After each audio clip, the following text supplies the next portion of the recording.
Hi, I'm Fran Seiford with Stampendous, and we have a tip for you from Scrapbook Expo. So I'm starting out with some wonderful metal stencils that are from Dreamweaver stencils, and Stampendous is now the new home of Dreamweaver stencils, and so it's a very fun thing to do some doodling through the metal stencils.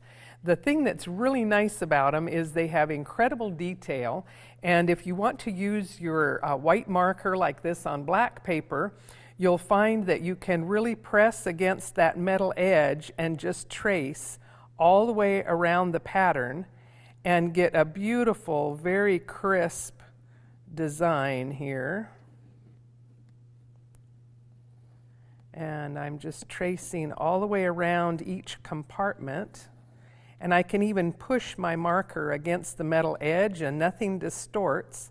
So it's a very easy way to get started with an interesting pattern.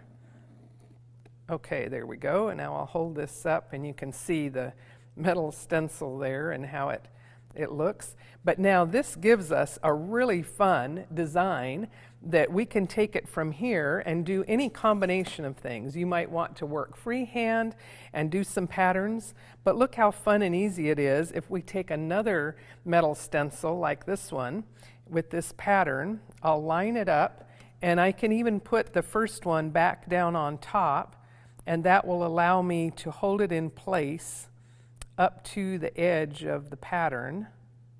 Let's say I just do some patterning here on the ear.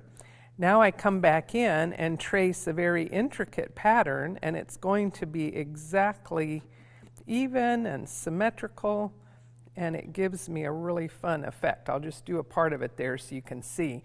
This one underneath helped hold it even tighter in place. And so here we have a very fun but very simple pattern. And I'll show you a little bit more on another one here where I completed the pattern on the ear.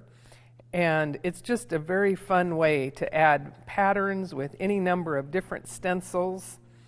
And I'll show you a progression of things here. On this one, I've used all of the different color Moonlight Jelly Roll pens to just freehand some very fun patterns.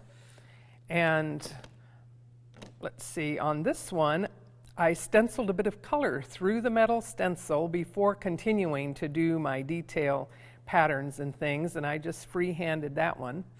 But this I wanted to show you is really fun. With the elephant, if you wanted to do a series of patterns, let me show you here. There's a very unusual stencil called a Picasso, and all the patterns on this elephant were done using this one stencil and moving it around and tracing along the edge of it. You can see here, and you can turn it either way. You can line it up and do patterns and just keep moving it across. So lots of fun things that you can do. Here's another one here where I just freehanded some patterns after tracing the fish stencil. And on this one, I did a layer of silver paste, and after it was dry, I was able to come in and use my fine markers to create even more pattern on top. So that gives you a lot of really fun ways to use your metal stencils and do all your stentangle work, or whatever you'd like to call it.